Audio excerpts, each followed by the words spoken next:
ناصر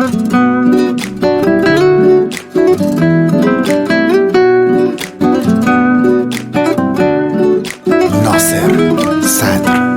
ایمان مرا برده دو چشمان سیاهت، نقش بسته در این قلب من آن صورت ماهت، آن آهوی گم گشته امردم به راحت، همه هوش و حواسم به تو بنده است، آخه عشق تو دیوانه کننده است، همه دلخوشی قلب من این است که شود به تو عشق تو دلبست.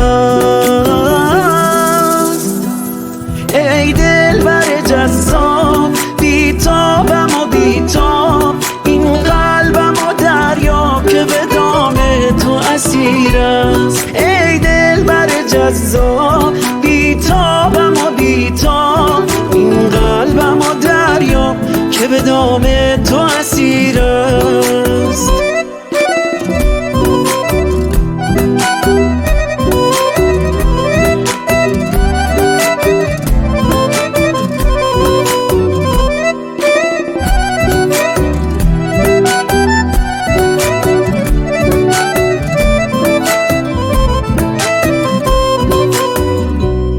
بی عشق تو من ثانیه ای هم نتوانم، دل داده و مجنون طمع وصل به جانم.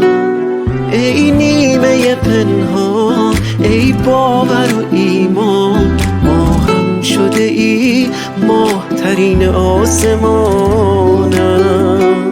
ای دلبر جذاب بیتابم و بیتاب، این قلبم و دریا که به دام تو اسیر است. ای دلبر جذاب بیتابم و بیتاب، این قلبم و دریا که به دام تو اسیر است.